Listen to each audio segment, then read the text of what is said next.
Les decía que la reunión de hoy se refiere a temas de medio ambiente y de responsabilidad social. Normalmente esto para nosotros son por lo menos 2 clases. Lo vamos a tener que ver muy sintético y vamos a tratar de señalar los aspectos centrales, digamos, para que ustedes los tengan presentes. No vamos a poder profundizar demasiado sobre esto.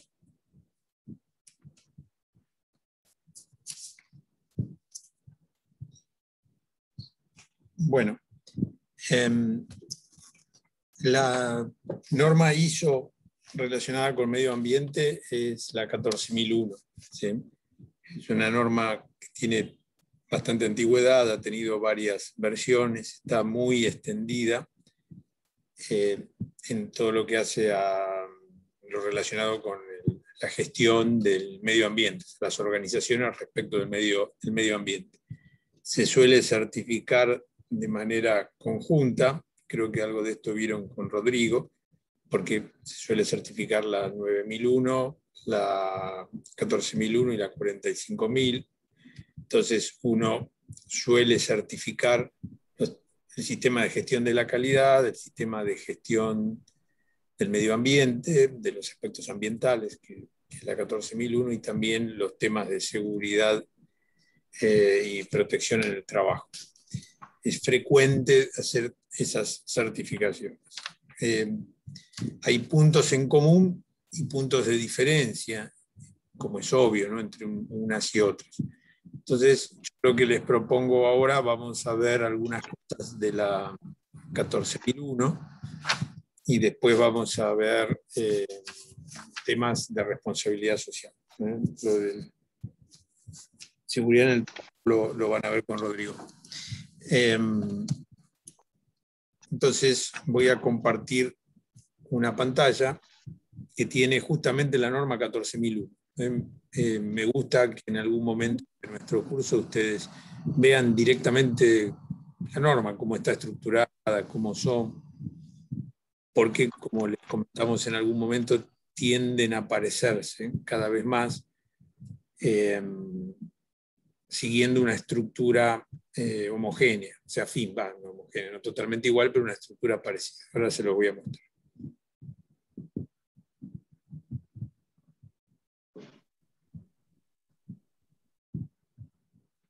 Ok, están viendo, ¿no?, mi pantalla. Sí, se ve. Se ve. Sí, se ve bien. Bueno, ¿ven? Esta es la ISO 14001. Es norma argentina, pero es una norma internacional. Dice norma argentina porque la generó localmente IRAM. Hemos hablado de IRAM.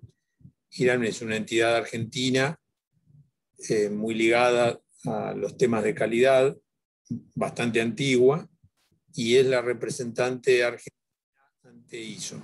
¿Sí? Por eso ellos se ocupan de representar al país y también de imprimir, difundir, divulgar y vender las normas que genera ISO. Entonces esta es igual. Profesor, Es la norma. ¿tengo una consulta? Sí. ¿Estas normas se aplican a todo tipo de empresas? ¿O hay, Sí, por correcto. ejemplo, categorías? No, aplican a todo tipo de empresas. Se pueden ser empleadas, utilizadas por cualquier empresa.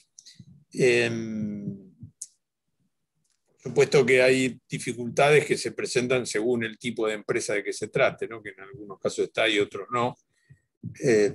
Una de ellas a veces es el tamaño de la empresa, ¿no? Entonces, una empresa muy chiquita quizás tiene alguna dificultad para poner en marcha, implementar alguna de estas normas, pero en general ya se hacen pensando en que cualquier organización las pueda utilizar. Una microempresa no, porque no tendría sentido hacer todo este esfuerzo, pero ya con una empresa mediana seguro, y algunas empresas pequeñas también lo pueden aplicar. Bueno, ven, ISO 14001, versión 2015, ¿sí? O sea, al momento esta es la última versión. Ustedes saben que la ISO va actualizando las normas y las va identificando con con versiones. La versión le pone el año en que se hizo la modificación. Se identifican así las versiones. Y la última es la 2015.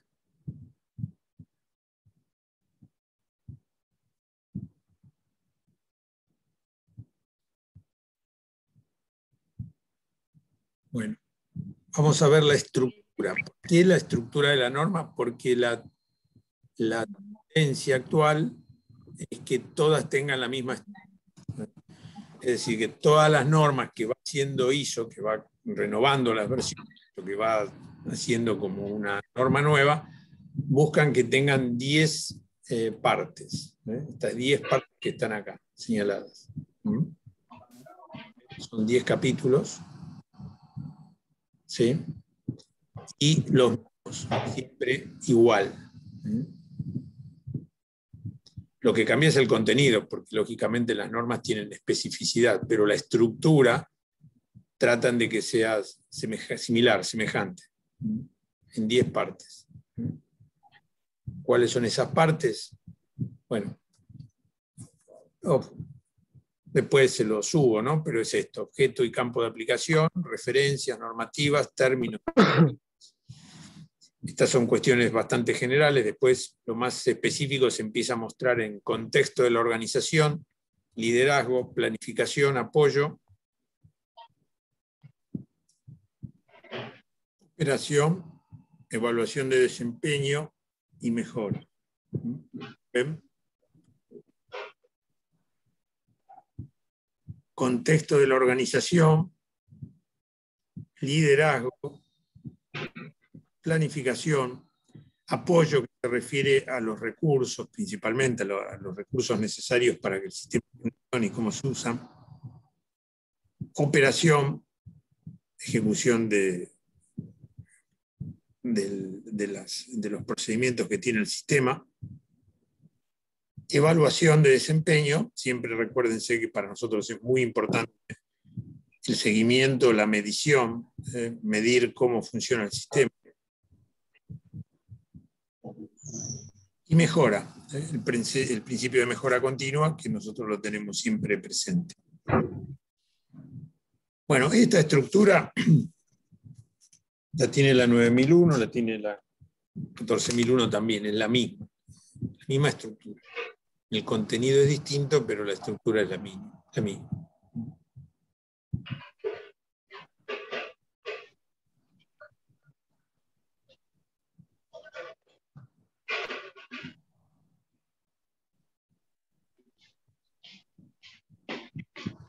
Bueno, vamos a ver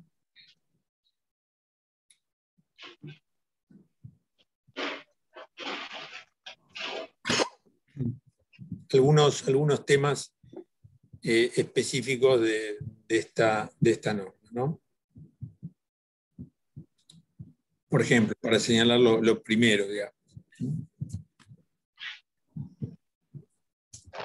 Objetivo de un sistema de gestión ambiental. Ven acá como objetivos generales relacionados con la gestión ambiental. ¿Sí?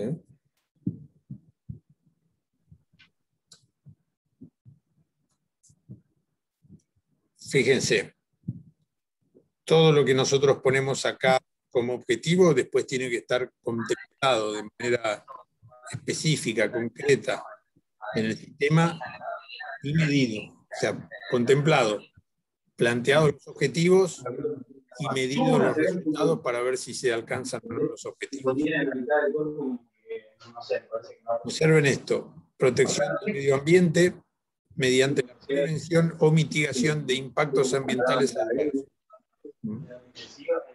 Perdón, creo que Nicolás Sebasco tiene el micrófono prendido y como que se te entrecorta porque se están... Se está hablando... Sí, no se escucha bien. Bueno, Nicolás. voy a repetir, si no lo voy a ver, lo busco y lo...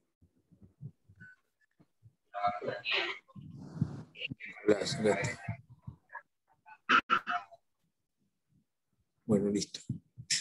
Ya está. Entonces les decía,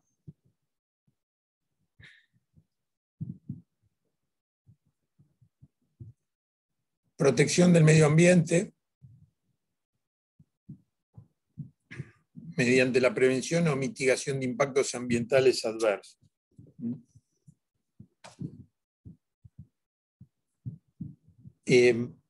Ahora vamos a ver un poquito más en detalle qué aspectos ambientales tenemos que considerar. Pero observen acá lo que hay para considerar. Nosotros, cuando hablamos de temas ambientales, tenemos que tomar en cuenta que todas las actividades provocan algún tipo de impacto sobre el entorno. Puede ser alguna que muy poquito, otras mucho, ¿sí?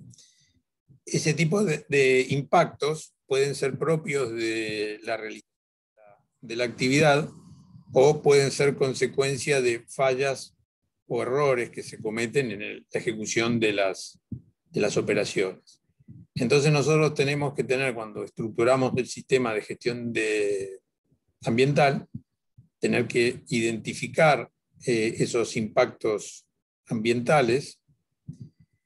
Acá hay una aclaración de adversos, porque podría haber alguna actividad que tenga algún impacto ambiental beneficioso, entonces ahí eso está bueno y lo tendríamos que estimular, pero generalmente nos concentramos más que nada en lo adverso, ¿no? Entonces, un aspecto, prevenir, ¿sí? O sea, evitar que se produzcan esos impactos ambientales adversos. Algunas veces son propios del proceso, de las actividades, por lo que estábamos comentando antes, que todas las actividades o muchas actividades generan impactos ambientales. Entonces, lo que tenemos que tratar de lograr es mitigar el impacto ambiental, o sea, reducirlo lo máximo posible. Y probablemente esté señalado más adelante, si finalmente se produce algún impacto ambiental no deseado, no previsto, ocasionado en alguna falla, un imponderable que no se tomó en cuenta, no se pudo considerar, nosotros tenemos que tener procedimientos para mitigar el daño que ese tipo de acontecimientos puede haber producido. Entonces, prevención, mitigación, y si finalmente los daños se producen, mitigar el impacto o remediar, ¿sí? Este es otro término que se utiliza bastante, remediar alguna consecuencia no deseada del fenómeno, del acontecimiento que ha sucedido.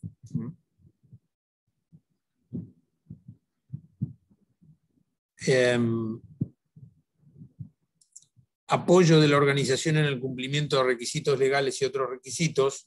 Bueno, siempre nuestros sistemas tienen que contemplar estos aspectos legales o requisitos establecidos por algún tipo de autoridad, son los más comunes. En el tema ambiental, por supuesto que esto es extremadamente importante. O sea, nosotros, si armamos nuestro sistema de gestión ambiental, no podemos dejar de contemplar o tener en cuenta la normativa existente en cuanto a temas ambientales, en cuanto a temas de contaminación, etc. Pero siempre que nosotros analizamos desde la perspectiva, el enfoque de calidad que nosotros queremos llevar a nuestra gestión, frente a esto nos podríamos preguntar, bueno, ¿y qué tenemos que hacer si donde vamos a actuar no hay normas legales relacionadas con el medio ambiente? ¿Qué hacemos?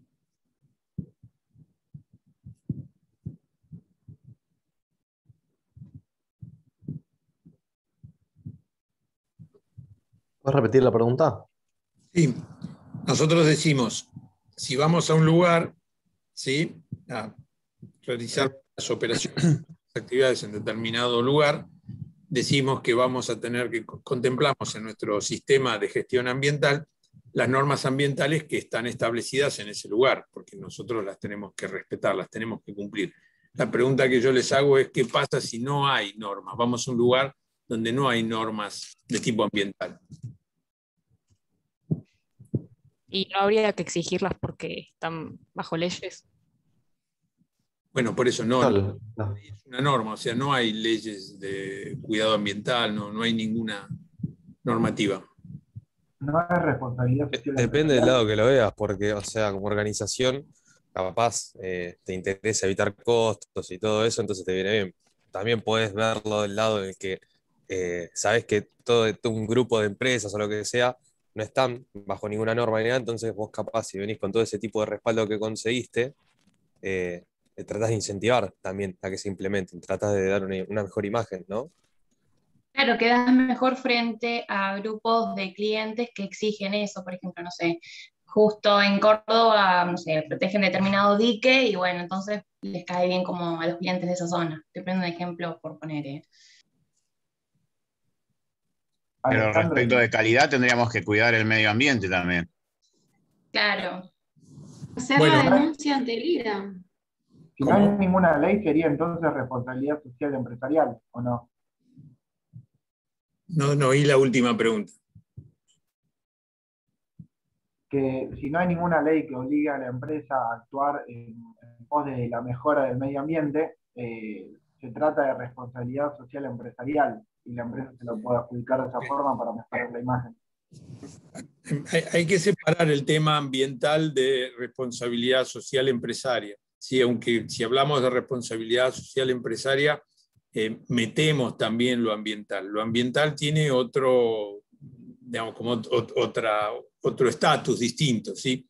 Es previo y tiene generalmente normativas bastante más rigurosas que la cuestión de la responsabilidad social empresaria, porque el tema ambiental puede ocasionar un enorme perjuicio y en general en muchos lugares vas a encontrar normas, disposiciones relacionadas con el medio ambiente y probablemente no con la responsabilidad social empresaria, porque eso entra más en la órbita de lo que decide cada organización, ¿sí? Pero sí lo ambiental por los perjuicios que se pueden ocasionar por prácticas indebidas relacionadas con el medio ambiente. O sea, hay muchas normas. Lo que yo planteaba es como una situación casi hoy por hoy teórica, ¿sí? Que no hay ninguna norma. Pero la realidad es que hay muchas normas, disposiciones, leyes en casi todos los países relacionadas con el medio ambiente. En Argentina, aunque muchas veces nuestro ambiente no está debidamente cuidado, pero tenemos una normativa importante frente a esto. Tenemos leyes nacionales, tenemos leyes provinciales, tenemos disposiciones municipales, hay niveles de control nacional, provincial, municipal, niveles que incluyen a varios organismos que incluyen a varios de estos estados, el Estado Nacional, las provincias, la municipalidad, para hacer temas de normas, para establecer normas y hacer controles en cuanto a lo ambiental. Es decir, que nosotros en Argentina tenemos una normativa bastante grande frente a esto y en general en casi todos los países hoy por hoy hay, pero bueno, lo que yo les planteaba era qué tenemos que hacer si no, hipotéticamente no hay ninguna, o es vieja, o está, digamos, está desactualizada, no responde a lo que se exige actualmente en esta época. Entonces nosotros igual tenemos que seguir, tenemos que tratar de hacer las mejores prácticas en este terreno. Tal vez no tengamos la tecnología más sofisticada para reducir la utilización de recursos y hacer nuestra tarea lo más sostenible que se pueda hacer con la tecnología vigente, pero tenemos que igualmente tratar de conseguir aquella que se acerque lo máximo posible. Por supuesto que ustedes lo han señalado, el tema de costos, ¿no? Siempre en estos temas, en esta cuestión es bastante importante, digamos, porque muchas veces los temas ambientales requieren hacer inversiones, hacer erogaciones importantes, o sea, poner plantas de tratamiento, tener cuidados especiales, mejorar la tecnología, recurrir a ciertos recursos en lugar de otros que pueden ser más costosos para llevar adelante nuestra producción. Entonces, el cuidado del medio ambiente suele tener un costo bastante importante. Entonces puede existir la idea de que, o la tentación, por decirlo de alguna manera, de, bueno, si puedo evitar este tipo de cuidados, ahorro costos y obtengo más ganancia o puedo vender a un precio más barato, ¿no? Y hay cantidad de ejemplos sobre este tipo de situaciones, sobre este tipo de dilemas. Es un problema muy importante cuando hablamos de medio ambiente, ¿no? Uno de los problemas es ese, o sea, ¿quién va a soportar el costo del cuidado ambiental? No, ¿quién tiene que soportarlo? ¿Quién tiene que soportarlo?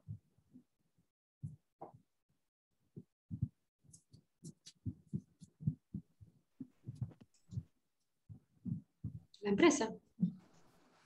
Debería la empresa, pero no sé si lo soporta la empresa.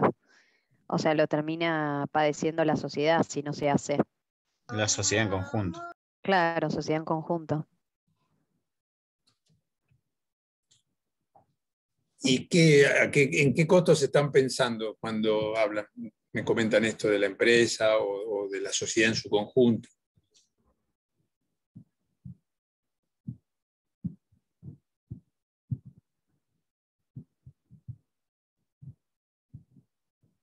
Y las bolsitas en los supermercados antes te las daban gratis y ahora hacen las bolsas ecológicas y te las cobran. No sé si va por ese lado. Claro, el consumidor muchas veces lo termina pagando. Sí. Miren, hay un tema interesante frente a esto, porque los problemas ambientales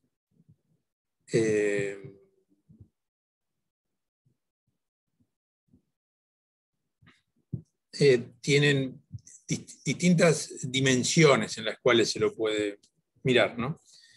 Y por ejemplo, puede haber, estaba pensando casos, digamos, donde ustedes estaban diciendo, bueno, que lo tiene que pagar la empresa o lo tiene que pagar la sociedad, y tal vez no lo paga ni uno ni otro.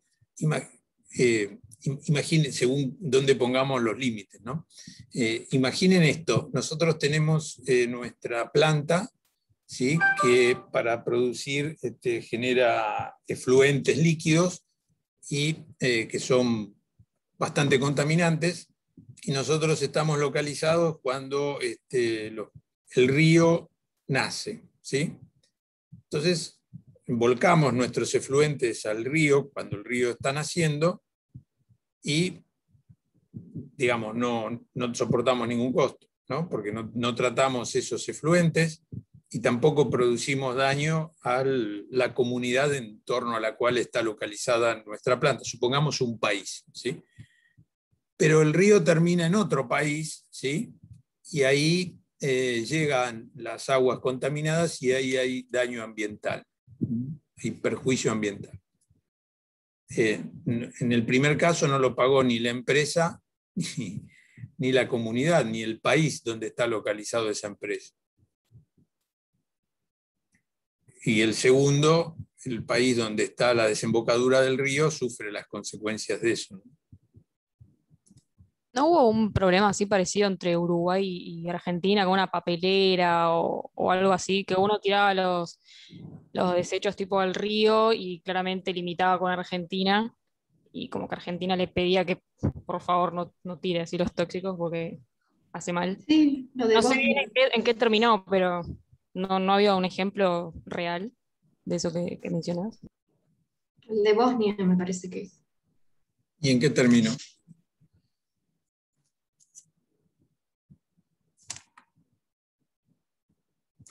¿Alguien lo conoce? Duró varios años.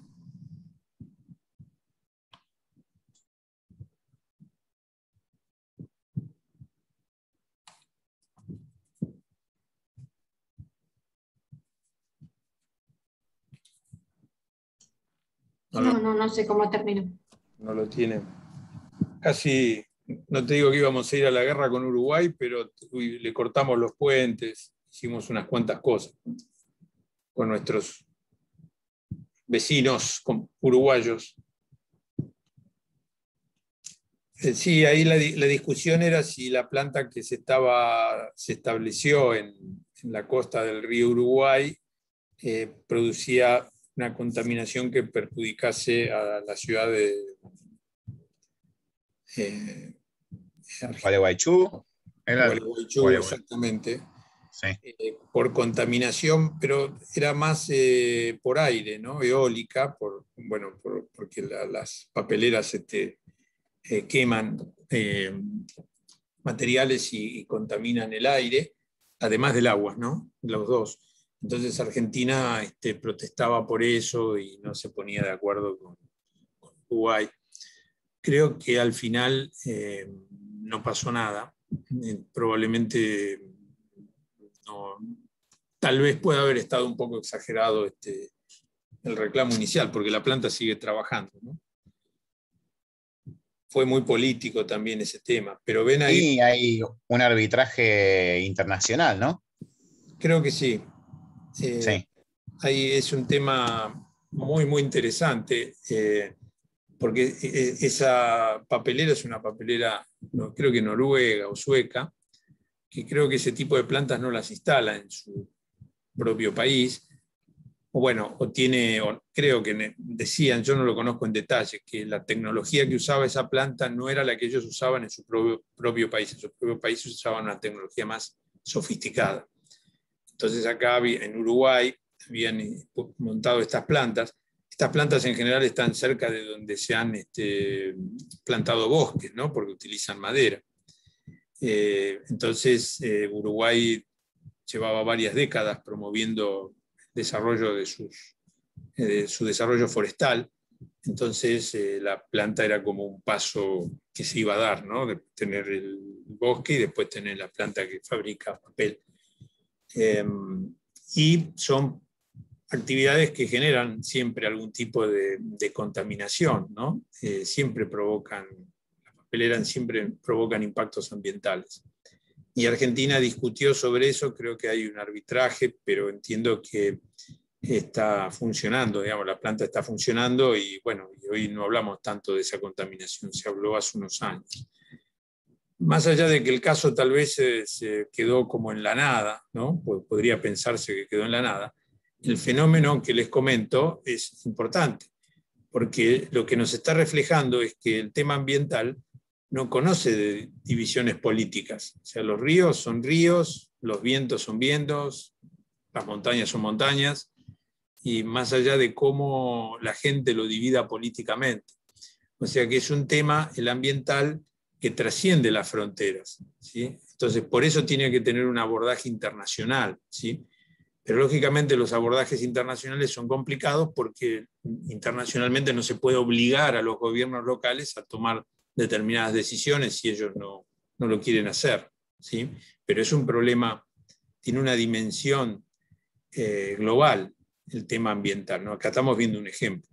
Y otra dimensión también complicada de manejar es la dimensión temporal. ¿Por qué? Porque nosotros podemos verter una cierta cantidad de líquido en las aguas, ponele, ¿no? Bueno, lo hacemos 1 año, 2 años, 3 años. La naturaleza puede remediar sola parte del daño, el impacto que nosotros estamos provocando, pero quizás después de un tiempo ya no lo puede hacer más y entonces aparece la consecuencia temporal alejada del momento presente. O sea, hoy no hay problema, no pasa nada, pero dentro de unos años sí. Ven, esta discusión típica es la del cambio climático, ¿no? O sea, algunos dicen, no, pero no hay problema, no pasa nada, ¿sí? Y otros dicen, no, dentro de unos años vas a ver que va a haber consecuencias muy graves y tal vez irreparables, porque no hiciste otras cosas antes de ese momento.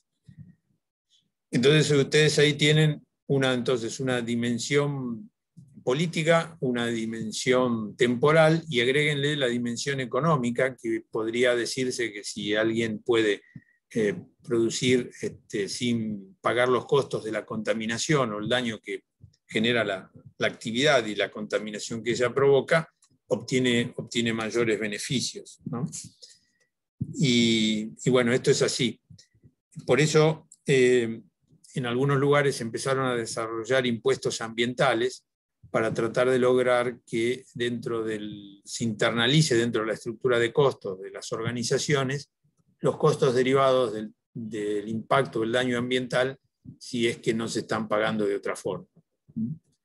Entonces, bueno, no está muy desarrollado esto, pero hay una tendencia en el mundo a que esto de los impuestos ambientales vaya prosperando con ese propósito, ¿no? Que sería un propósito al revés de lo que son un principio básico de la tributación, de establecer impuestos, que es tratar de ser neutral. Es decir, se trata de que el impuesto, por su existencia, no provoque cambios o decisiones distintas a los agentes económicos, simplemente que lo paguen. En cambio, en los impuestos ambientales sería al revés. Ahí justamente se busca que no sea neutral, porque lo que se busca es corregir la conducta de los agentes económicos, que con el fin de evitar el impuesto o los cargos ambientales, tome otras decisiones que protejan o cuiden el medio ambiente, que les resulten económicamente más convenientes, porque evitan el impuesto. Pero esto, digamos que está en fin, desarrollado más o menos, y nosotros estamos bastante lejos de alguna de estas cuestiones, más o menos. Acá Martín nos agrega datos de la agenda de objetivos de 2030, en general en temas ambientales se plantean objetivos a mediano o largo plazo. La evolución que ha tenido la preocupación por el tema ambiental es, para lo que es la historia de la humanidad, es nueva, digamos, tiene 100 años, 100 y pico de años, y también aquí uno puede pensar, ¿y por qué esta cuestión temporal? ¿Por qué recién ahora y no antes? Si la revolución industrial, por ejemplo, empezó mucho antes. Bueno, recién ahora, ¿por qué? Porque la magnitud de la actividad económica que hay es muy grande, y entonces la naturaleza está forzada y a veces no logra remediar el impacto que provocan las personas, que provocamos todos, produciendo o desarrollando nuestras actividades. También con el consumo de los recursos, ¿sí? O sea, tenemos actividades que consumen recursos, a veces recursos no renovables, pero si el recurso es muy abundante y la utilización es pequeña, no parece en lo inmediato haber un problema. Pero ¿qué ha pasado? Nosotros, la producción es enorme, muchísima en todo el mundo, y entonces la utilización de los recursos naturales es muy intensa, y entonces se corre peligro de agotarlos o dañarlos de manera irreparable si no se busca algunos esquemas de cuidado del medio ambiente y de producción sostenible en el tiempo, ¿no? Tenían como objetivos a lograr. Así que estas dimensiones, por supuesto que son muy globales, muy amplias, no es algo para una organización, para una empresa, ¿no? Son preocupaciones muy grandes. Sí, como les decía, las empresas, las organizaciones tienen que cumplir con las obligaciones, cumplir con la ley, cuidar el entorno ambiental, mejorar el desempeño ambiental, como está puesto acá dentro de los objetivos. Eso sí hay que hacerlo, bueno, sin perder de vista lo que estamos comentando.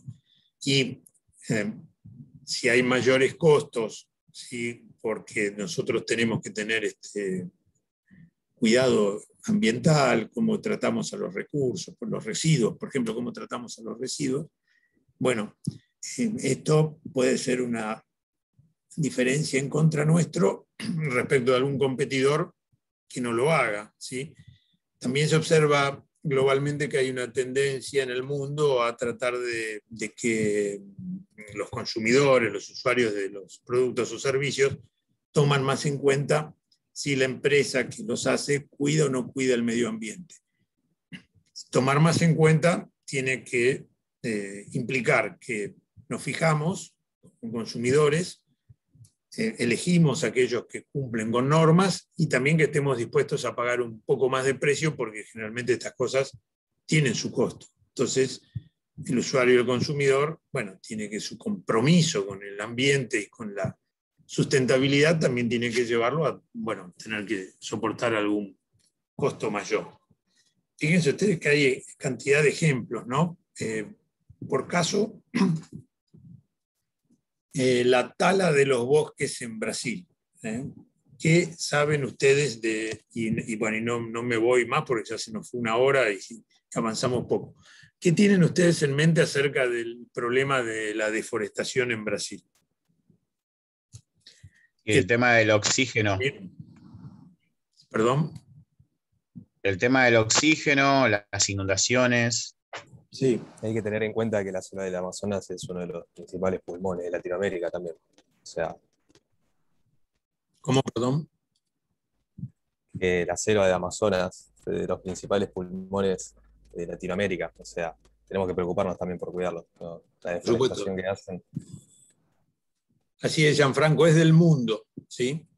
Entonces, por eso mismo, algunas personas o algunos grupos en Brasil decían, bueno, pero si el mundo está tan preocupado por el oxígeno que genera el Amazonas, tendría que pagar por eso, ¿no? Porque la decisión para el productor, para el propietario de la tierra, digamos, antes de ser productor, propietario de la tierra, es dejo todo como está para que haya árboles y haya oxígeno y viva mejor todo el planeta.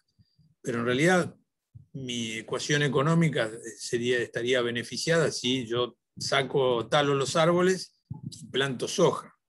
Logró un resultado económico que de otra manera, manteniendo el bosque, no logró nada. Entonces, ¿por qué ese productor tiene que dejar de producir lo que le va a rendir económicamente para beneficiar a la humanidad y la humanidad qué hace por él?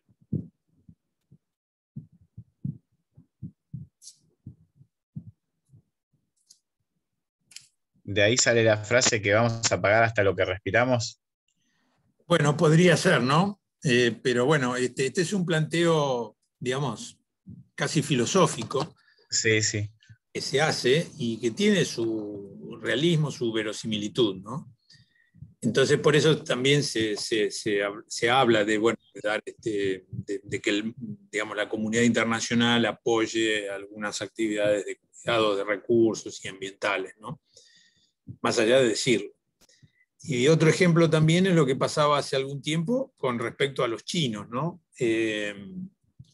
Ahora no, porque ellos se han ayornado más, pero la producción de energía en China es en un porcentaje muy alto, reduciéndose ahora, quemando carbón, ¿sí? O sea, la generación de electricidad se hace a través del carbón, que es mucho más barato, ¿sí? O sea, es más barato generar electricidad con carbón que generar electricidad con otro combustible o que montar un parque eólico para generar electricidad, por ejemplo. En el mundo ha sido así, ¿no? Y entonces lo que decían los chinos es, bueno, ¿por qué el mundo desarrollado me quiere imponer tecnologías más caras cuando yo estoy en proceso de desarrollo? Esperen a que sea desarrollado como son los demás y entonces ahí exíjanme la tecnología más cara. Y si no, piensen ustedes, países que hoy son desarrollados, cómo eran hace 100 años o 120 años, qué tecnología usaban y qué tecnología les permitió desarrollarse. Entonces, también hay una cuestión ahí bastante interesante, porque a veces los que lucen con más compromiso con los temas ambientales y de sostenibilidad son países que hoy están en una situación más cómoda, de mayor desarrollo, pero quizás cuando empezaron su proceso de crecimiento, desarrollo, bueno, no tuvieron esos pruritos en cuanto a la tecnología que usaban para producir los recursos que utilizaban. De hecho, hay muchas partes de Europa que se perdieron los bosques, ¿no? Porque ya los talaron todos y no hay más bosques. Después volvieron a plantar, pero habían depredado bastante en el proceso de crecimiento. Entonces, estas consideraciones son macro, ¿sí? No hacen a lo nuestro. La hemos mencionado porque hemos estado hablando de esto, pero plantean los interrogantes que hay en torno a lo ambiental y le estoy agregando lo sustentable. O sea, ¿qué recursos utilizo para producir? En lo que hace a lo nuestro, por supuesto que todo esto influye, pero es una influencia más indirecta, ¿no? Nosotros tenemos que ver lo que hace a nuestros procesos productivos. Estamos señalando aquí objetivos. ¿Ven? Acá, por ejemplo, dice, el control o la influencia en la forma en que la organización diseña, fabrica, distribuye, consume y lleva a cabo la disposición final de productos o servicios, usando una perspectiva de ciclo de vida. Bueno, la disposición final, cuando ese término disposición final se refiere a qué hacemos con los residuos de producción que no pueden reciclarse, porque si se pueden reciclar o volver a usar, trataríamos de hacer eso, ¿no? Reciclarlos o volver a usar. Pero si no ocurre así, o sea, el residuo no puede reutilizarse, es finalmente un residuo, hay que hacer la disposición final. Este es un tema complicado porque esto suele ser bastante contaminante y delicado, ¿no? A veces es ahí donde están los costos principales del tema ambiental. O sea, ¿qué hago con el residuo que me queda de la producción? Y bueno, por supuesto que nuestro sistema de gestión ambiental tiene que contemplar esto. Acá fíjense ustedes, a veces hay empresas especializadas dedicadas a tratar esos residuos. Es decir, vos no necesariamente tenés que tener en tu fábrica una planta de tratamientos de residuos, sino que podés contratar a una empresa dedicada a servicios ambientales que se ocupa de tratar esos residuos, ¿sí? Bueno, si vos tenés tu sistema de gestión ambiental, tenés que ver que el que trata los residuos también cumpla con las normas y tenga su sistema de gestión ambiental funcionando, porque vos no te vas a poder desligar de la responsabilidad por el hecho de dárselo a otro, ¿sí? Tenés que ver qué hace el otro con tus residuos para tratarlos. Entonces ahí hay todo un entramado también de normativas y que tienen que estar contemplados por nuestro sistema de gestión ambiental.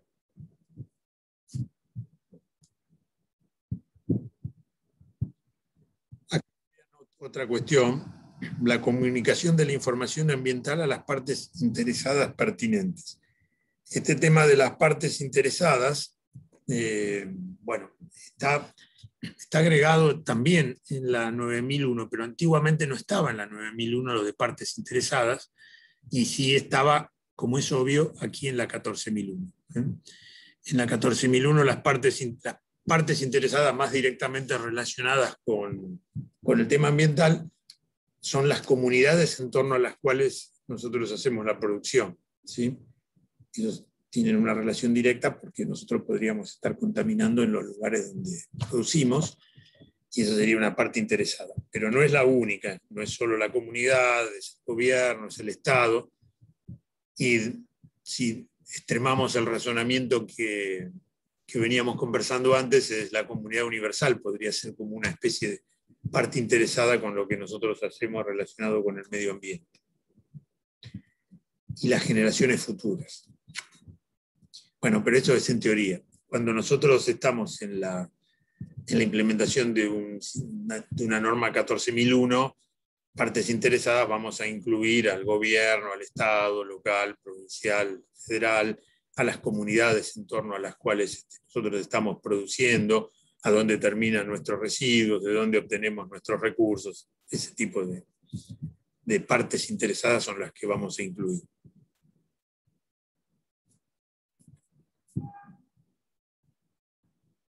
Yo les voy a mostrar ahora acá, vamos a dar un salto. ¿Ven? Lo de planificar, hacer, verificar, actuar está siempre. Esto recuerden, lo veíamos con Demi.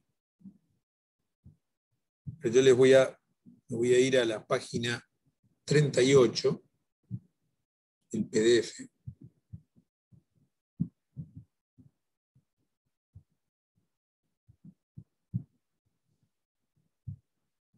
Para que veamos este listado. Este es un listadito, ¿sí?, de aspectos ambientales, para ver cuáles son esos aspectos ambientales.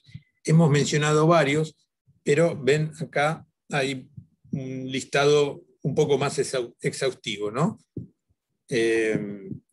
Emisiones al aire, vertidos al agua, descargas al suelo, uso de las materias primas y los recursos naturales, uso de la energía, energía emitida, calor, radiación, vibración, ruido, luz, generación de residuos y o subproductos, uso del espacio.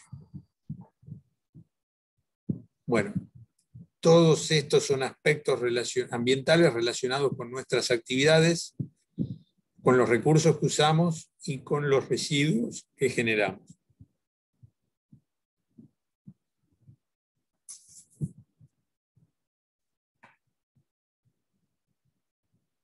Y les voy a señalar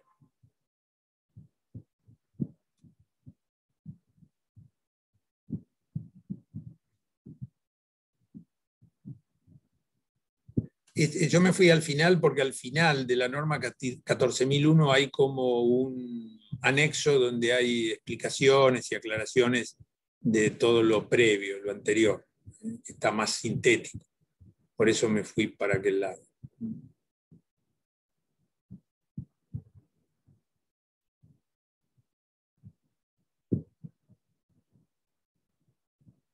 Uso del espacio, pregunta una compañera, uso del espacio significa eso, justamente uso del espacio. ¿Dónde hacemos las operaciones que nosotros vamos a hacer? ¿En qué lugares? Bueno, acá me vine para acá para señalarle esto de prevención de la contaminación. Es la definición que da la norma 14.001.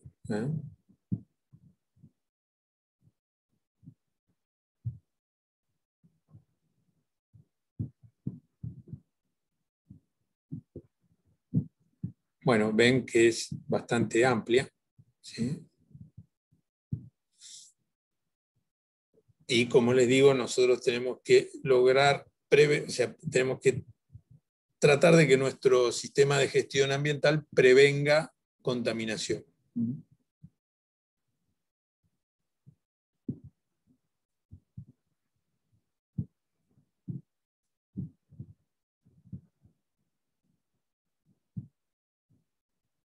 Bueno, la ISO 9001, perdón, la ISO 14.001, el tema de riesgo lo tenía de antes.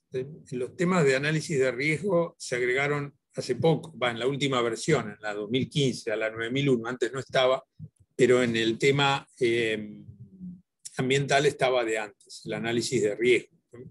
Recuerden lo que dijimos acerca del análisis de riesgo, ¿sí?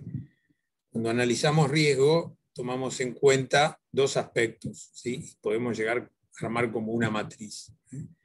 Uno es el impacto y otro es la probabilidad, ¿sí? El impacto es la magnitud del riesgo. Si se produce, bueno, cuánto daño va a ocasionar.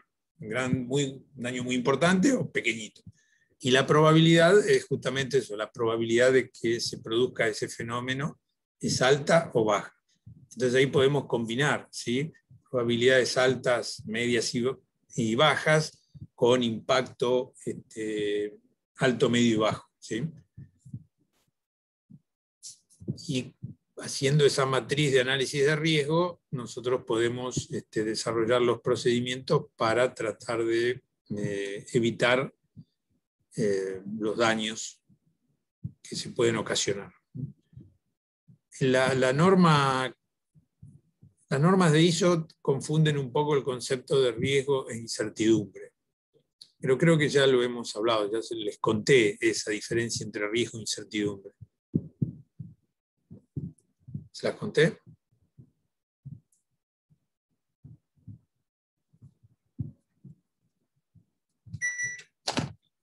¿La saben? Sí. Se las conté, ¿no? ¿La recuerdan? Sí. Yo no lo recuerdo. ¿Alguien la recuerda? La incertidumbre no se puede aplicar probabilidad, no, nada. Claro.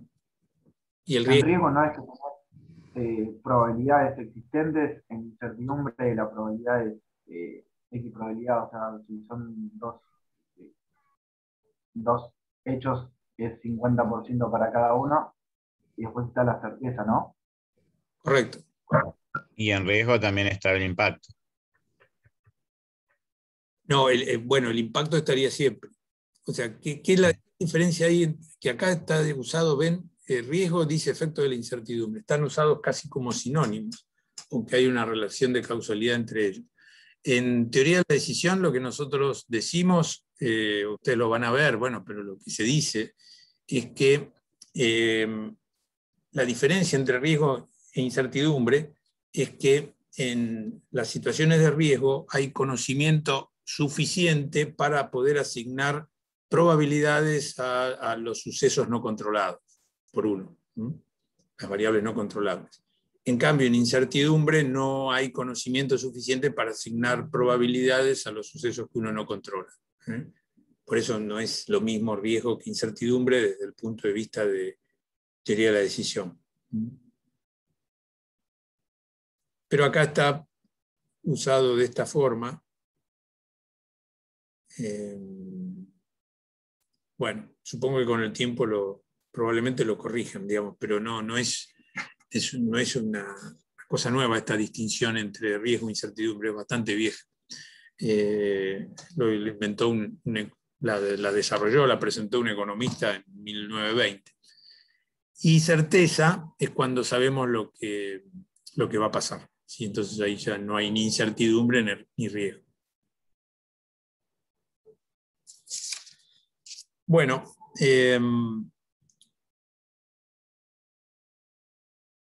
hemos tratado de decirles muy rápidamente algunos aspectos propios, distintivos, característicos del tema de la norma ambiental, pero esto muy rápidamente. Como les dije, la norma después tiene sus partes, ¿sí? sus 10 capítulos, como las tienen las otras normas.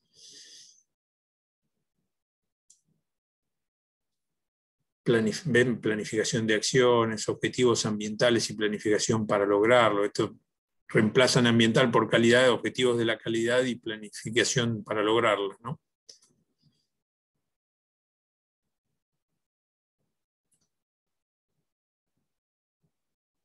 Apoyo, siempre recuerden que cuando ahora las normas ISO hablan de apoyo se refiere a los recursos, principalmente a los recursos, de que tenemos que tener la disponibilidad de los recursos para llevarlas adelante.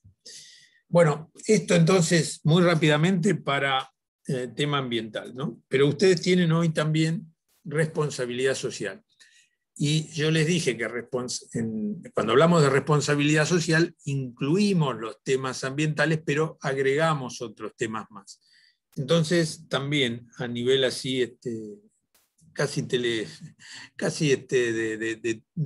casi como Twitter les voy dando títulos sobre esto, vamos a ver muy rápidamente qué hay en tema de responsabilidad social.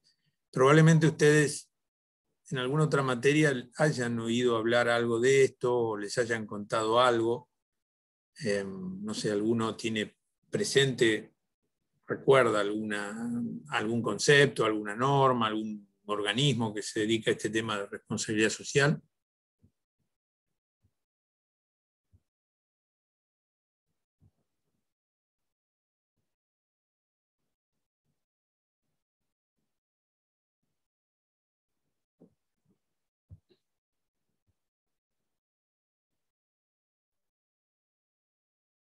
Yo me acuerdo que eran las acciones que tomaban las empresas, siempre y cuando no sean hechas de manera obligatoria, que repercutían en la vida de los stakeholders, los cuales podían ser económico, social y ambiental. Me acuerdo también que había stakeholders primarios, secundarios, que se distinguían entre clientes, accionistas, etc. ¿Podés repetirlo? Bien. Que la definición que recuerdo de responsabilidad social empresarial era que son las acciones que lleva a cabo una empresa que repercuten de forma directa o indirecta en algunos de los stakeholders, como pueden ser tanto en una comunidad, por ejemplo, de forma económica, social o ambiental también. Y que había stakeholders primarios y secundarios. No recuerdo, lo debo tener en algún lado, pero no me acuerdo cuáles eran los secundarios. Me acuerdo que sí hay una distinción entre clientes, accionistas, etcétera. Bien. Y que las acciones no tenían que ser, no tenían que estar reguladas. Es decir, que había una ley que diga o demande que la empresa tenga que actuar en pos de un beneficio ambiental o económico o social, entonces no es responsabilidad social empresarial. O sea, tiene que ser voluntario. Bueno, dale, dijiste unos cuantos conceptos, está muy bien. Vamos a ir tratando de ir uno por uno, en fin, y redondeándolo uno por uno. Mencionaste stakeholders. ¿Qué quiere decir? Los stakeholders no son todos los terceros que están afectados por una organización. Por eso son accionistas, clientes, proveedores. Los usuarios son los Eran como stakeholders. eran algo de 7, me acuerdo. Claro, serían como los recuerdo. interesados. Sí, los usuarios de la información. Por lo que recuerdo eran 3 solamente: ambiental, económico y social, para la responsabilidad social empresarial. Por lo menos en la que recuerdo yo. Esas son las dimensiones en las cuales definís la responsabilidad social, esas 3. Sí, menciónalas de nuevo, por favor. La económica, social y ambiental. Perfecto, así es. El concepto de stakeholder se refiere a las partes relacionadas con la organización, o sea, ¿quién tomamos en cuenta? Y cuando hablamos, es un término en inglés, ¿no? Pero, por ejemplo, si yo le digo shareholders, ¿a quiénes me estoy refiriendo?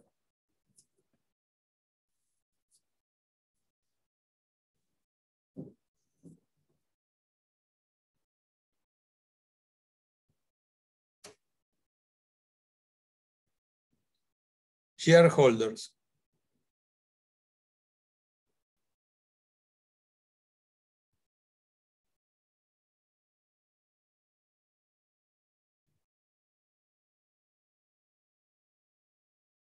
Bueno, share son las acciones. O sea, cuando digo shareholders, me estoy refiriendo a los propietarios, a los accionistas, a los dueños de una empresa. Entonces, el concepto de empresa, ¿sí?, ha ido avanzando, digamos, e involucrando dentro de la órbita, ¿sí?, en que se mueve la empresa a más participantes. Originalmente, uno podía decir, ¿las empresas qué eran? Bueno, era la forma de que a través de realizar alguna actividad, una persona o algún grupo de personas obtenían beneficios, arriesgaban algún capital y obtenían beneficios. Enseguida la idea de empresa empezó a incluir a los empleados. Entonces, decir, bueno, es el propietario de la empresa, el empleado, y a veces también como un subgrupo dentro del empleado, por ejemplo, algún gerente o algún directivo que no es propietario. Entonces tenés propietarios, los propietarios, el management y los empleados, los trabajadores. Unos ponen capital, otros dirigen y otros ejecutan las tareas. Un tiempo después se le agregó a este concepto de grupos, individuos, personas que giran en torno a una empresa, a los clientes, fundamental. Los clientes son importantísimos. Si no tenemos clientes, no tiene sentido nuestra organización. En calidad hacemos mucho hincapié. Recuerden siempre que el concepto de cliente en calidad involucra no solo el cliente, sino también el consumidor, el comprador, bueno, en el sector público, el ciudadano, el contribuyente, etc. Entonces, el cliente. Pero se siguió extendiendo y se pasó al concepto de stakeholders, donde agregamos a otros sectores. El Estado, la comunidad donde nos movemos, ciertos grupos que tienen injerencia cultural, los sindicatos, etc. Los proveedores, por supuesto. Entonces, las entidades financieras que nos prestan dinero. Entonces, el concepto de stakeholders principalmente se está referido a esos sectores de la comunidad o que tienen alguna relación con lo que nosotros hacemos, que no es una relación directa, no es que cobran un sueldo de nuestra parte, de la empresa, ni se van a llevar un dividendo, ni son los clientes, ni son los proveedores, pero sí lo que nosotros hacemos en la organización los puede afectar y a ellos les puede interesar saber o conocer lo que nosotros hacemos en la organización. Así que esa es la idea de stakeholders. Concepto un poco más moderno, digamos, como un avance de las implicancias que tiene llevar actividades a través de las organizaciones, y en el tema de responsabilidad social, sin duda es muy importante, porque es fundamental ahí. Yo ahora lo que les estoy poniendo es la ISO 26000, ¿sí? La ISO 26000 es lo que tiene ISO acerca de responsabilidad social. Les quiero decir algo sobre esto. Una diferencia muy importante entre las normas de responsabilidad social y el resto de las normas es que las normas de responsabilidad social no se certifican, ¿sí? De alguna manera se autocontrolan, se autorregulan, y es la propia organización la que dice si cumple o no cumple con los objetivos de responsabilidad social que se ha propuesto. Entonces, la ISO 26000, a diferencia de la 14001, de la 9001, no se certifica, no contratás a una certificadora para que diga que estás cumpliendo con esa norma. Vos mismo decís si la cumplís o no la cumplís. Y así ocurre con todas las normas de responsabilidad social. Tenés la ISO 26000, tenés el Pacto Mundial de las Naciones Unidas, que son 10 puntos de responsabilidad social a los cuales las empresas o las organizaciones adhieren y se comprometen a cumplirlos y a mejorarlos. Después se los subo, si tenemos tiempo los vemos. Es bastante simple y a veces es un primer paso cuando nosotros hablamos de responsabilidad social, o sea, de ir al Pacto Mundial de las Naciones Unidas. Después está el GRI, Global Reporting Initiative, que es se construye en torno a una organización de origen europeo, ahora es global, en la cual se establecen normas y pautas para llevar adelante estas cuestiones de responsabilidad social. Entonces, las empresas, las organizaciones adhieren al GRI y van mostrando cómo cumplen con determinadas normas del GRI y cómo van mejorando año a año a través de lo que van haciendo y lo van reportando. Pero ténganlo en cuenta, o sea, hay mucho más, pero a nosotros nos gusta, digamos, que ustedes se enfoquen y tengan presente estos tres. La ISO 26000, porque siempre, bueno, estamos mucho con las normas ISO, el GRI y el Pacto Mundial de las Naciones Unidas. Bueno, lo que les estoy proyectando entonces aquí, les decía, es la norma ISO 26000, una tablita que tiene esta norma, para mostrarle los aspectos, ¿sí?, que se relacionan con responsabilidad social, que están en todas las demás. O sea, están en el GRI, están en el Pacto Mundial. A veces el enfoque puede ser un poco más intenso en una que en otra, pero están. Entonces, este listado nos ayuda a entender qué hay que hacer o en qué nos tenemos que enfocar cuando hablamos de responsabilidad social. Bueno, acá lo llaman materias fundamentales y asuntos. Vamos a ir repasando las materias fundamentales. Gobernanza de la organización. ¿A qué se referirá esto?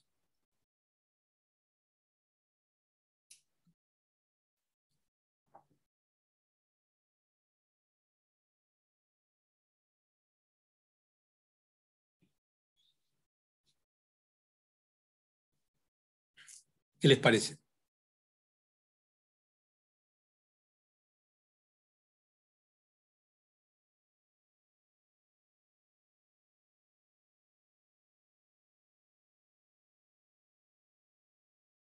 Clarisa nos Podría llegar a estar relacionado si es cómo una se gobierna organización una muy organización. burocrática y esas cosas. ¿Cómo, perdón? Podría llegar a estar relacionado de que si es una organización muy burocrática o ese tipo de cosas, o es por otro lado. No es un tema de burocracia. Esto tendría que ser, no ser burocrático. El órgano de gobierno como las juntas directivas. Bueno, ¿cuáles son los órganos de gobierno de las empresas? Bueno, nos vamos bastante de tema, ¿no? Pero bueno, ya que lo plantean. ¿Quién maneja? Un directorio. Claro, en Argentina el órgano, por ejemplo, una sociedad anónima, ¿sí? Una sociedad anónima tiene la asamblea de accionistas, con los propietarios que se reúnen una vez al año o con mayor frecuencia, pero no muy frecuentemente, y el directorio, ¿sí? Que es el que dirige y gobierna, lleva adelante la organización. Tiene el presidente, el vicepresidente, etc. El directorio. En otros lados no se llama directorio, se suele llamar consejo de administración, junta directiva. Si es una fundación, se llamará, incluso en Argentina, consejo de administración. Pero bueno, es el órgano ejecutivo de gobierno de las empresas o de las organizaciones en general. Y lo de gobernanza de la organización se refiere a que se conozcan las pautas, ¿sí? Que la empresa, la organización dé a conocer con qué criterio se va a mover ese directorio o ese órgano máximo ejecutivo de gobierno. Es bastante común esto, tiene relación con los códigos de ética que tienen muchas empresas, o en Argentina, más recientemente, por ejemplo, con el Código de Gobierno Corporativo. El Código de Gobierno Corporativo, por ejemplo, se le pide a las empresas que cotizan en bolsa. Es decir, una empresa que cotiza en la bolsa de Buenos Aires, o en las bolsas argentinas, tiene que tener un Código de Gobierno Corporativo donde ahí está expresado determinados criterios o pautas que va a aplicar la empresa en su desarrollo. Por ejemplo, un tema bastante importante que suelen cubrir los códigos de gobierno corporativo es la política de dividendo que va a tener la empresa. O sea, ¿qué va a hacer con los dividendos? ¿Va a dar todos los dividendos que pueda?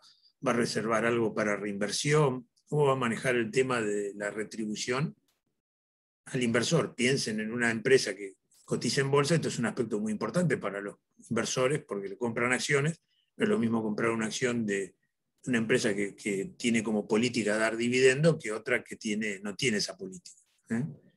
Así que estas cuestiones se refieren a esto. Cómo se protege que el directorio no saque provecho propio y perjudique a la empresa, o saque beneficios indebidos, etc. Una serie de cuestiones entran dentro de esto de gobierno corporativo o, como está puesto acá, gobernanza de las organizaciones. A ver.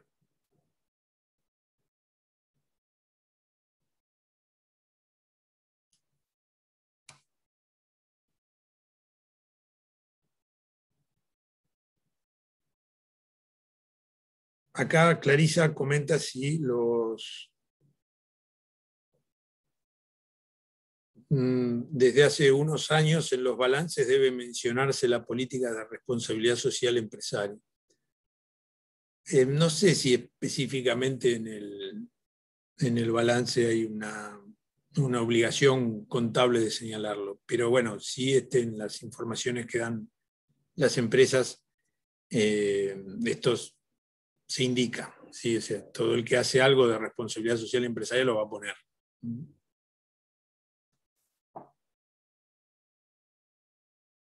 Fíjense la materia fundamental siguiente, derechos humanos.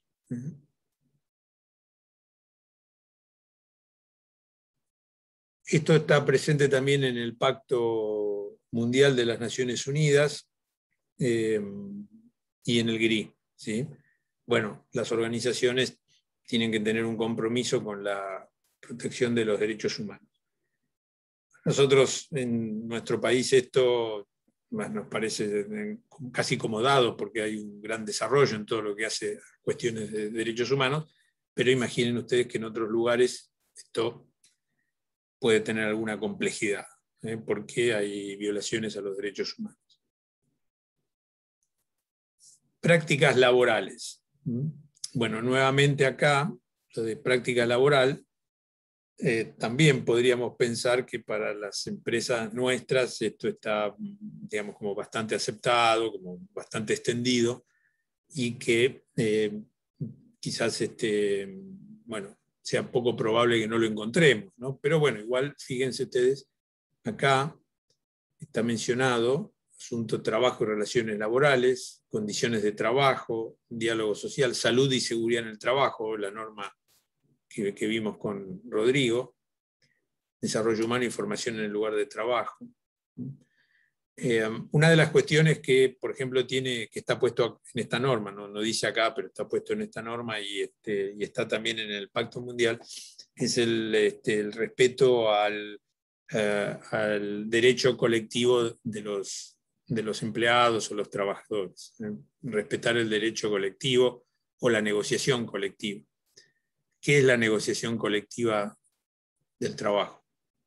¿Saben?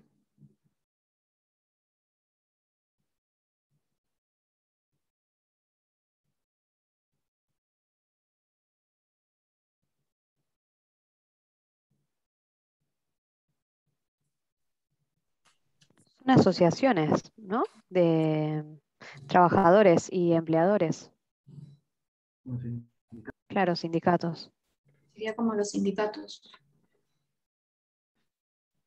La negociación colectiva es que los contratos de trabajo, las características de los contratos de trabajo, las pautas, se acuerden entre los trabajadores y la representación sindical de los trabajadores. Esto es bastante antiguo, digamos, fue un concepto desarrollado en los primeros pasos que dio el sindicalismo, porque se entendía que las empresas tenían mucho poder de negociación y cada persona individualmente considerada no tenía tanto poder de negociación. Entonces tenía que haber una negociación colectiva, o sea, en representación de todos los operarios o de todos los empleados iban los delegados sindicales o los representantes del sindicato a negociar con los empresarios. Esto, bueno, en nuestro país tiene un desarrollo enorme, a veces criticado, y es cuando ustedes oyen, acordaron la paritaria o el convenio colectivo, es esto también, de negociación colectiva. Se sientan algunos representantes de las empresas con algunos representantes de los trabajadores, ¿sí? Una tendencia más moderna es que cada empresa acuerde con sus trabajadores condiciones laborales y formas de pago y modalidades de trabajo, es algo un poco más moderno. Inclusive también, digamos, mucha gente prefiere acordar por su cuenta, ¿no? Sus condiciones laborales con la empresa con la que trabaja. En fin, pero esto es el título. Esto, si nosotros nos hacemos responsabilidad social, tenemos que admitir que hay negociación colectiva. No la podemos negar, ni rechazar, ni prohibir, ni combatir.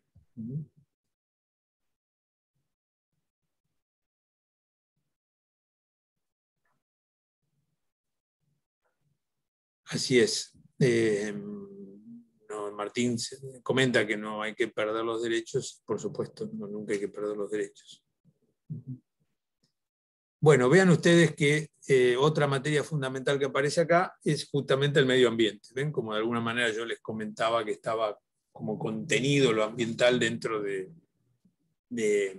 la responsabilidad social, bueno, acá aparece también. Otra materia fundamental es las prácticas justas de operación. ¿A qué se estará refiriendo esto de prácticas justas de operación?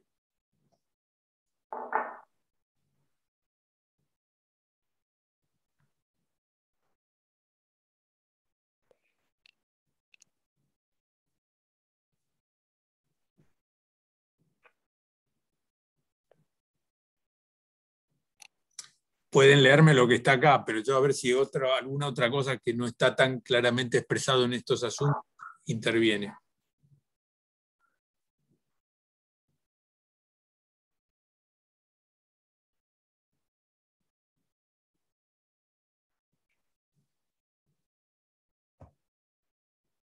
Cuando ustedes van a tomar un café, o ustedes y yo, cuando todos vamos a tomar un café a Starbucks, ¿qué leemos acerca de lo que dice que hace Starbucks con los productores de café?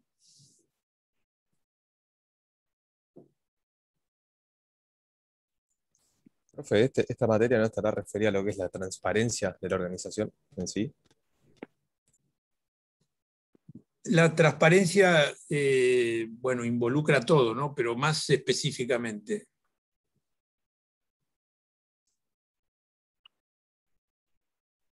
Su trayectoria, la forma de hacer las cosas, cómo comercializa el producto.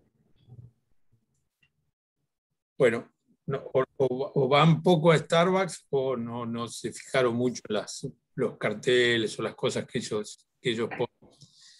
Ellos hacen mucho hincapié en el cuidado y el respeto a los productores de café del mundo.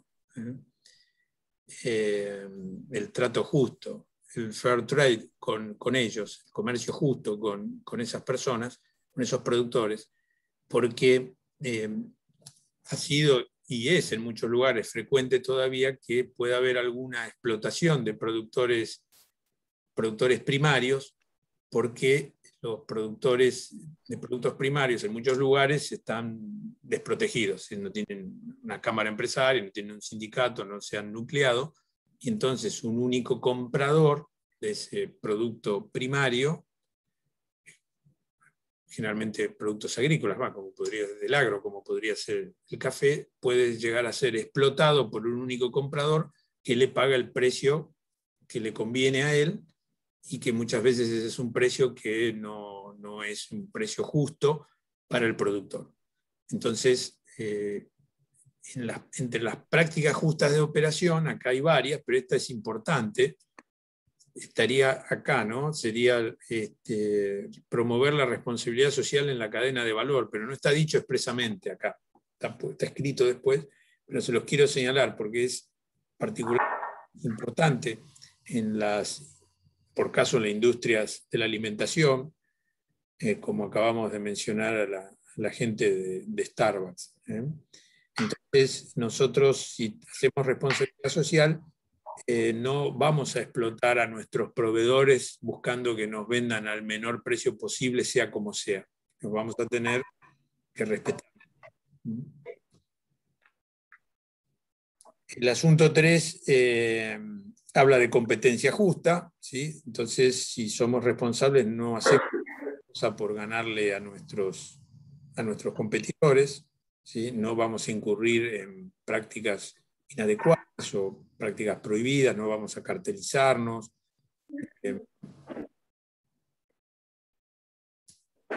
Vamos a tratar de evitar la competencia, ¿sí? Que competir beneficia al consumidor, al comprador. Entonces, con frecuencia algunas empresas pueden tratar de evitar competir, ponerse de acuerdo, ¿sí? Cartelizarse para no competir y entonces cobrar más, ¿sí? Ganar más dinero. Eso no es responsabilidad social. Y acá está puesto también anticorrupción. Anticorrupción en el Pacto Mundial de las Naciones Unidas es el punto 10, el último punto. Tiene la particularidad que todo esto para las Naciones Unidas estaba en 9 puntos, y unos años después se dieron cuenta que había que también poner el tema de combatir la corrupción y lo agregaron. Acá está puesto como asunto 1, la anticorrupción. Bueno, no vamos a hablar de corrupción porque, en fin, ya sabemos mucho acerca de corrupción. Y vean ustedes la materia fundamental que sigue, que para mí es muy importante, es asunto de consumidores. Es muy importante porque relaciona a cómo nos preocupamos nosotros por nuestros clientes, nuestros usuarios, nuestros consumidores, qué clase de publicidad, de marketing, cómo enfrentamos el marketing con respecto a ellos, qué somos capaces de decir o no decir para tratar de conseguir que nos compren. Son cuestiones de responsabilidad muy importantes, ¿no? Porque en el afán de vender podemos llegar a hacer cosas que no son adecuadas, podemos llegar a engañar, no dar la información debida a nuestros consumidores, buscando que compren, aún en aquellos casos que de haber tenido toda la información no nos habrían comprado. Entonces ahí entra... ¿Cómo? ¿Perdón?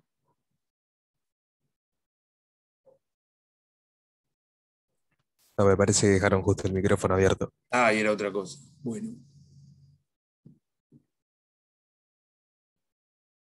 Ven, acá está agregado algunas cosas, ¿no?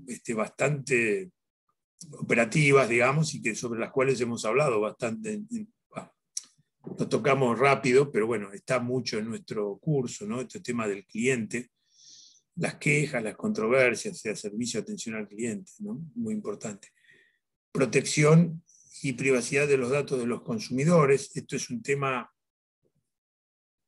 muy importante,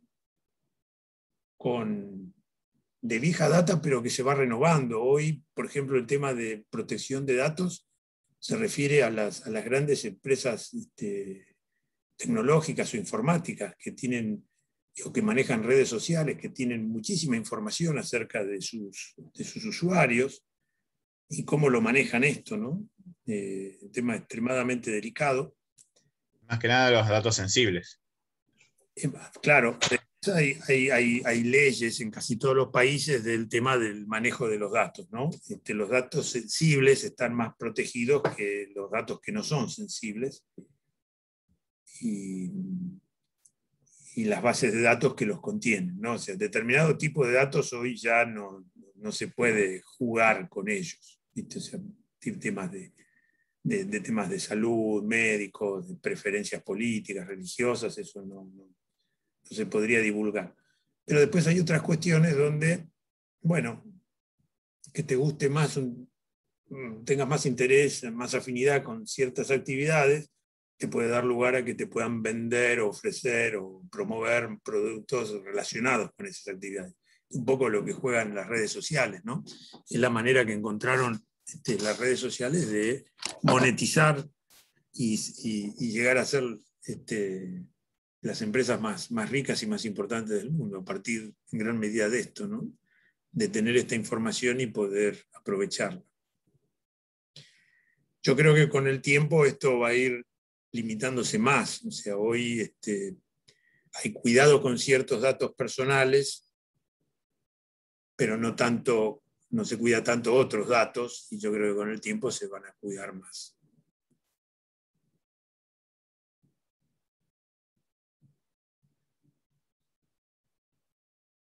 Bueno, y la materia fundamental que está señalada acá, participación activa y desarrollo de la comunidad, es casi lo que primero pensamos cuando hablamos de responsabilidad social, ¿no? La vinculación de nuestra organización con la comunidad, el entorno, el lugar donde desarrolla sus actividades. El compromiso que tiene allí, cómo trata de que la comunidad mejore. Temas que son quizás fáciles de enunciar, después cuando uno los lleva a la práctica tienen algunas otras aristas o algunas otras connotaciones de mayor complejidad. Pero bueno, esto es un panorama muy rápido de lo que hay en tema ambiental y en tema de responsabilidad social. Este gráfico tiene todo lo que estamos dicho puesto en un gráfico.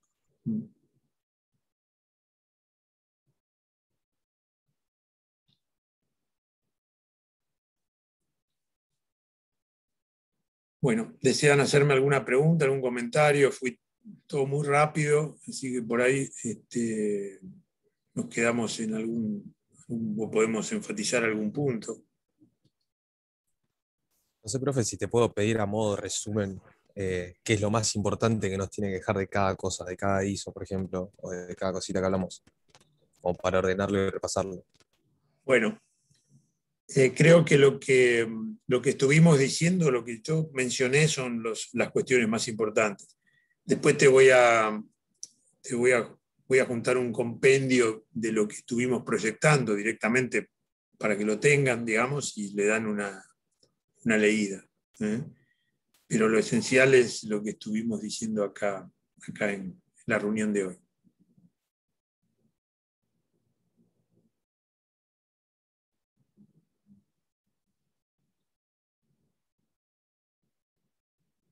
Acá Martín señala la ley de etiquetado. Bueno, nosotros en nuestros cursos normales tenemos toda una reunión para normas de calidad relacionadas con las industrias alimenticias, donde juega bastante este tema del etiquetado, ¿sí? Donde juega este tema del etiquetado. Ya hay normas sobre esto, el Código Alimentario Argentino las tiene, y por supuesto que nosotros desde la perspectiva de la calidad, desde la perspectiva de la responsabilidad social, vamos a hacer siempre énfasis en dar información verdadera y útil a nuestros compradores, a nuestros consumidores, no engañarlos, no engañarlos en el envase, ni con la información que damos en nuestras páginas, en nuestras redes, sino decir lo que corresponde y lo que es. Si nuestros productos provocan daño, deberían alertar de esa situación. Por supuesto que esto es bastante teórico y utópico. Fíjense ustedes, para que las empresas que fabrican cigarrillos empiecen a alertar sobre el daño que provoca fumar, todo lo que hubo que hacer, en realidad ellos no lo hicieron los gobiernos que impusieron algunas normas para que ocurra de esa forma, ¿no?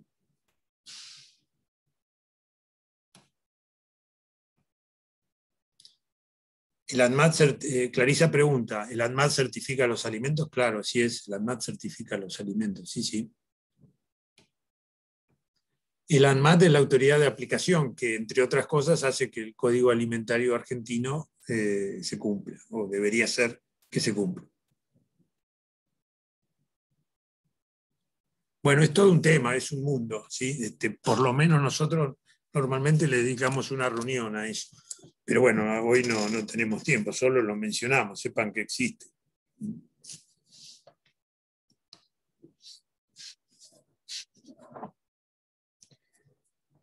Hay normas ISO también vinculadas con este tema de la industria de la alimentación. Es un área bastante sensible porque hace, bueno, lo que consumimos todos, lo que comemos todos.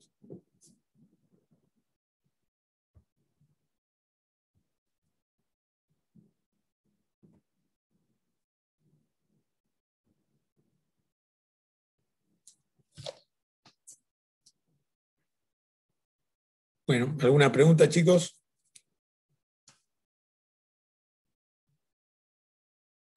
Por mi parte no, todo muy claro. ¿Perdón? No, profesor. Bueno, ninguna, por el momento. Bueno. Yo voy a subir esta reunión, la pueden volver a oír. Voy a tratar de armarles un compendio con lo que estuvimos proyectando, así lo pueden ver más rápidamente. Porque, bueno, fueron por lo menos 2 en 1. Así que espero haber hecho un resumen más o menos entendible. Bueno, gracias, profe. Muchas gracias, profesor. Muchas gracias. Nos vemos. Que anden bien. Gracias, profe. Nos vemos. Hasta luego. Chau.